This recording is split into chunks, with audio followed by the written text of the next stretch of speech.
Hello दोस्तों, स्वागत है इसके मेरे इस वीडियो में। आज मैं लेकर आ गया हूँ आपके लिए annual exam paper 2024 class 11 subject English.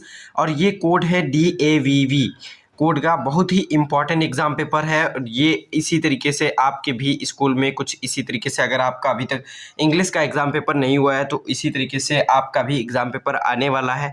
तो इस पूरे पेपर का फुल सॉल्यूशन वीडियो आपको ये पूरा देखना है और इसमें सभी क्वेश्चंस का सॉल्यूशन सही समझना है कि किस तरीके से आपके क्वेश्चंस आएंगे आपके एग्जाम में और किस तरीके से उनका सॉल्यूशन आपको लिखना है।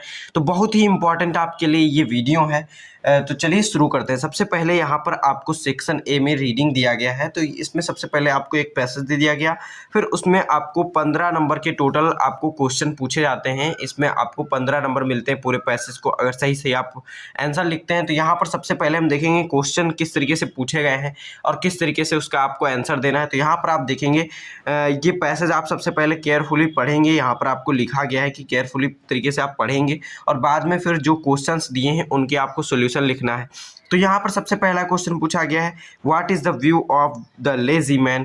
तो लेजी मैन का व्यू क्या होता है, तो आप ये अगर पढ़ेंगे तो आपको समझ में आएगा। तो यहाँ पर लिखा हुआ है, the lazy man says, lazy man कहता है कि never do today what do you can put off till tomorrow. तो इस तरीके से यहाँ पर बताया गया है कि लेजी मैन मतलब क्या उसका देखने का नज़रिया क्या है लेजी मैन का।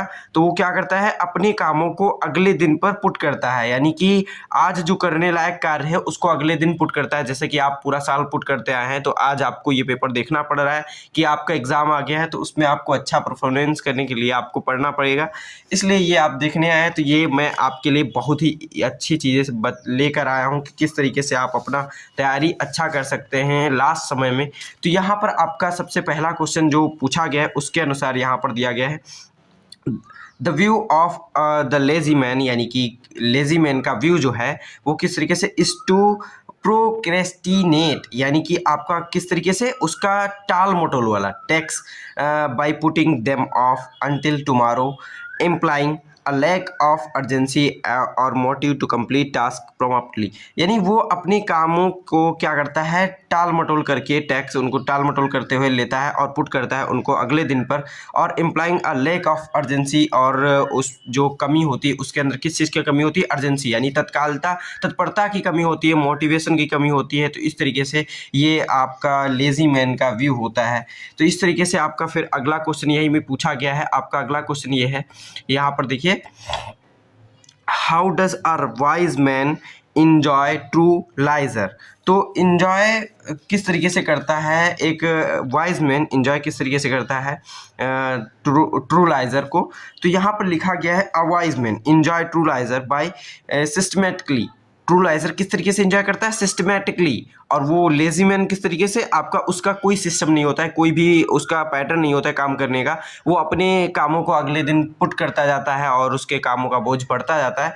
तो इस तरीके से यहाँ पर बताया गया है, वाइज मैन जो इंजॉय करता है true leisure by systematically completing task as they come. जिस तरीके से उसके टास्क आते जाते हैं उनको सिस्टमेटिकली कंप्लीट करते हुए वो इंजॉय करता है। और thus avoiding the mental burden, और वो अपने मेंटल बर्डन यानी बोझ को अवॉइड करता रहता है to unperformed duties by finishing task promptly. He can spend his remaining time at the end of the day in a recreation and enjoyment with a clear concession। ये आप देख सकते हैं पैसेज में भी एग्जैक्ट इसी तरीके से यहाँ पर लिखा है, देखिएगा। तो पूरा आपको इस पैसेज में मिलता हुआ मिलेगा। अगर आपको कुछ नहीं आता तो जहाँ से आपको मिलता हुआ महसूस होता है वहीं से आपको डायरेक्टली पूरा लिख देना है और वो आपका आंसर सही हो जाएगा। फिर यहाँ पर आपका अगला क्वेश्चन दिया गया है, पेपर में दिखा दे रहा हूँ आपको किस तरीके से पूछा गया है। आपका अगला क्वेश्चन पूछा गया है, give the summary of the passage together with its heading. तो यहाँ पर आपको इस पैसेज का जो समरी है वो आपको बताना है और साथ ही में उसके लिए कोई एक हेडिंग देना है।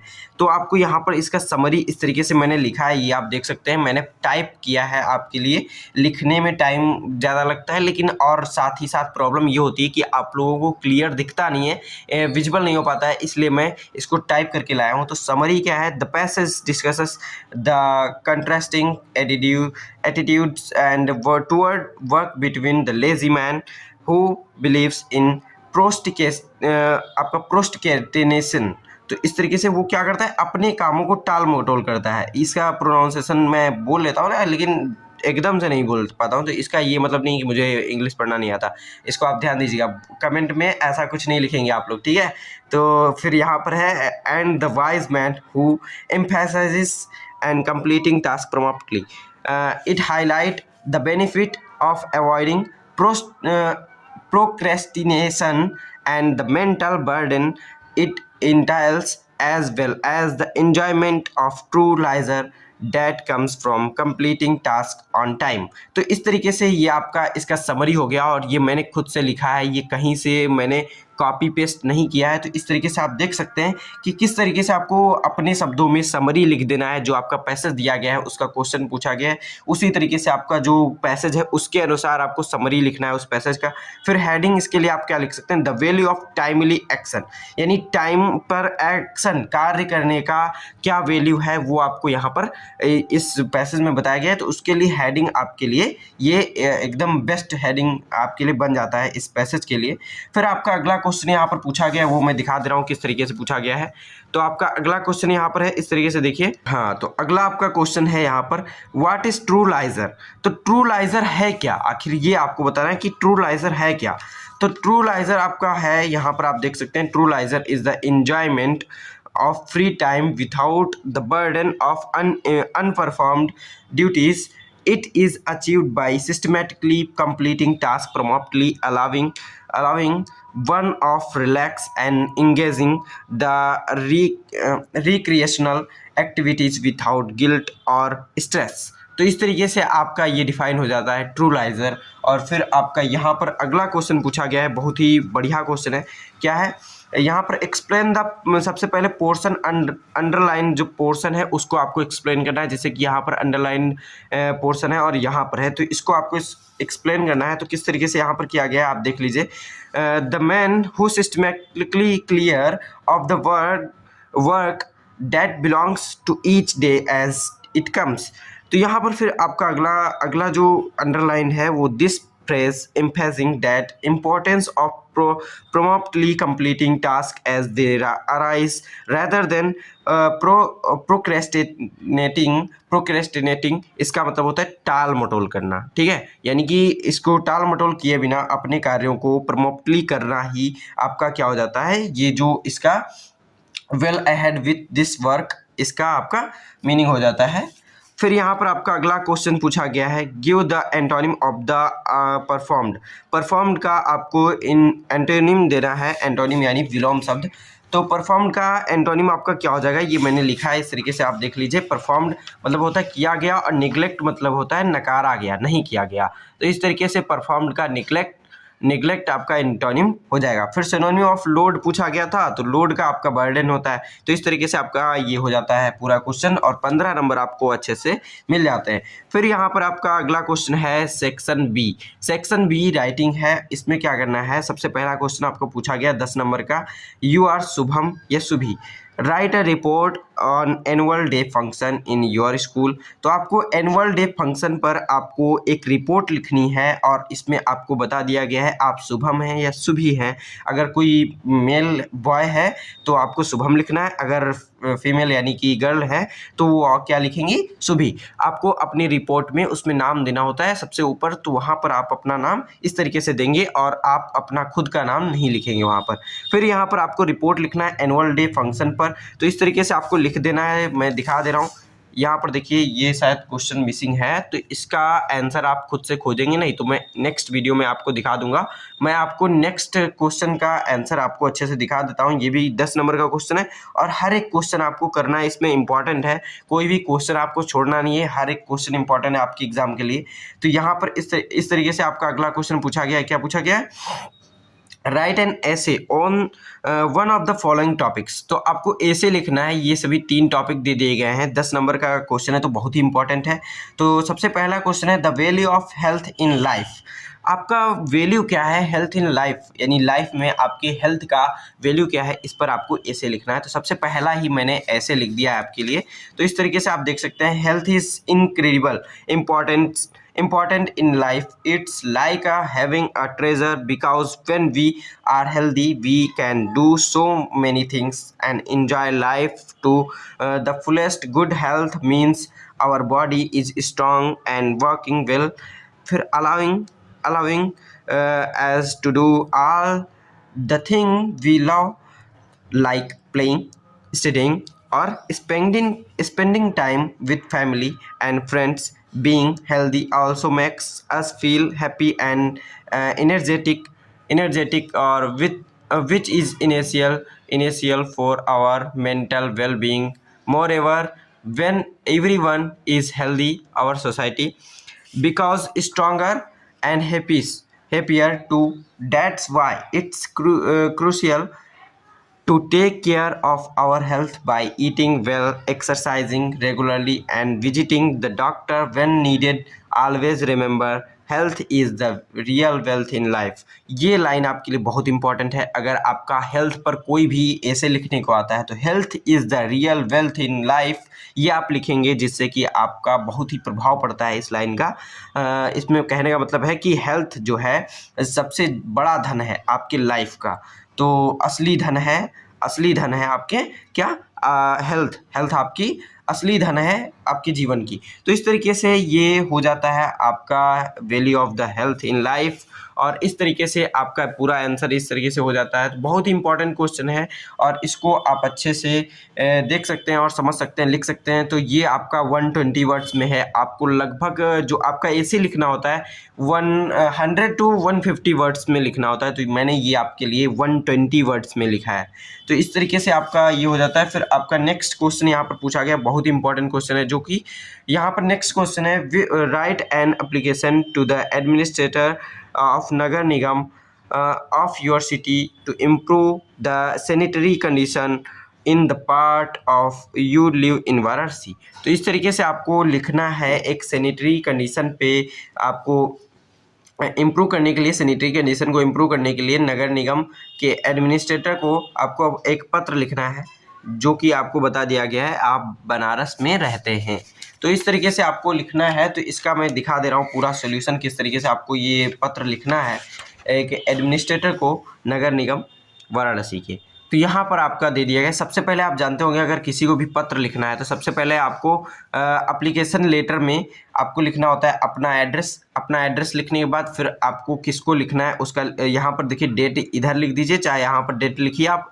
इस तरीके से आपको डेट जरूरी होता है लिखना, कहीं भी डेट लिखना है इस पेपर में। आपका जो एप्लीकेशन है वो इस यहाँ पर लिखिए या यहाँ लिखिए या फिर एकदम लास्ट में लिखिएगा, लेकिन डेट आपके लिए इम्पॉर्टेंट है। और डेट जिस एग्ज़ाम डेट, यानी जो भी एग्ज़ाम डेट है आपका, वही डेट इसमें लिखेंगे। जैसे कि आज 13 मार्च है और आज ही मैं आपके लिए ये वीडियो क्रिएट कर रहा हूँ, तो आज ही का ये डेट पड़ा हुआ है 13 मार्च 2024।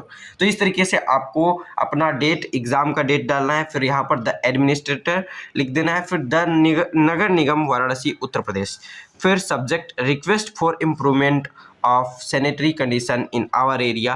तो इस तरीके से आपको सब्जेक्ट लिखना है बाद में। फिर यहाँ पर आपको सर, आई एम, यहाँ पर सर लिख सकते हैं, द एडमिनिस्ट्रेटर लिख सकते हैं, या फिर सर या मैम लिख सकते हैं, कुछ भी लिखिए यहाँ पर। लेकिन इतनी चीज़ें यहाँ पर पूरी रिस्पेक्ट के साथ आपको लिखना है। फिर यहाँ पर I am writing to bring your attention, मैं पत्र लिख रहा हूँ आपके ध्यान को आकर्षित करने के लिए या फिर लाने के लिए, the poor sanitary condition in our neighbourhood in Varanasi. जो पुअर सैनिटरी कंडीशंस हैं हमारे नेबरहुड यानी आस पड़ोस में इन वाराणसी में, the lack of proper waste disposal and cleaning service has lead to unsanitary surroundings. तो क्या करते हैं, जो आपकी ये लेक यानी कमी है किस चीज़ की, प्रॉपर वेस्ट डिस्पोजल की। तो प्रॉपर वेस्ट डिस्पोजल की जो कमी है वो आपकी cleaning service has lead unsanitary surrounding. तो जो आपके आसपास में क्या करते हैं, लीड करती है अनसैनिटरी। फिर यहाँ पर आपका अगला है पोजिंग हेल्थ रिस्क। ये क्या तैयार करता है, आपके लिए हेल्थ रिस्क पोज करता है। To residents, I kindly request your prompt intervention to address this issue and improve the cleanliness of our area. Your फिर यहाँ पर आपको पूरा डिटेल देते हुए लिख देना है, पूरी तरीके से अच्छे से लेटर लिख देना है ये।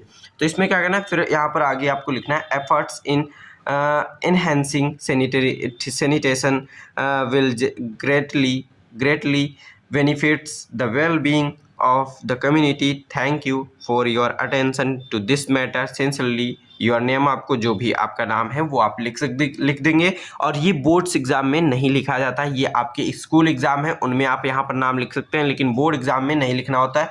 या फिर यहाँ पर स्कूल एग्जाम में भी यहाँ पर आप XYZ लिख सकते हैं, या फिर आपको अपना नाम लिख देंगे। तो यहाँ पर आप लिख सकते हैं इस तरीके से। फिर यहाँ पर आपका अगला क्वेश्चन दिया गया है, वो आप देख लीजिए इस तरीके से। आपका अगला क्वेश्चन यहाँ पर आपका ग्रामर सेक्शन से दिया गया है।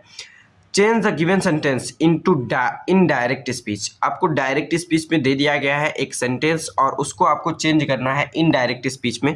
तो सबसे पहले आपको मैं बता देता हूँ, ये सेंटेंस मैंने पढ़ा है। तो ये इस सेंटेंस में आपको एक जो यूनिवर्सल ट्रुथ है उसके बारे में बताया गया है। तो आप जानते होंगे कि अगर कोई यूनिवर्सल ट्रुथ होता है तो उसको आप कभी भी बोलिए तो वो आपका उसमें कुछ भी चेंजिंग नहीं होती है, वो हमेशा वही रहता है। जैसे कि सूर्य पूरब में उदय होता है, तो हमेशा आप यही कहेंगे कि सूर्य पूरब में ही उदय होता है। ये नहीं कहेंगे कि अगर मैंने आपसे बोला सूर्य पूरब में उदय होता है, तो आप अपने मित्र से ये नहीं कहेंगे कि सूर्य पूरब में नहीं पश्चिम में उदय होता है। तो इस तरीके से नहीं कहेंगे, जो है वही आप कहेंगे। यानी कि यूनिवर्सल ट्रुथ जो है, वो सार्वत्रिक जो सत्य हैं वो नहीं चेंज होते हैं। तो इस तरीके से यहाँ पर लिखा गया है, he said God rules and governs all things. तो गॉड रूल्स और गवर्न्स ऑल थिंग करते हैं तो करते हैं। तो इस तरीके से यहाँ पर डायरेक्ट आपको ही सेड, उसने कहा कि, तो डैट लगा देंगे यहाँ पर, बाकी आपका 2 नंबर डायरेक्टली मिल जाता है। बस यहाँ पर डैट आपको लगाना है। तो इस तरीके से कॉमा दोनों हटा के इस तरीके से आपको डैट लगा देंगे, आपका ये सेंटेंस हो जाता है डायरेक्ट स्पीच में।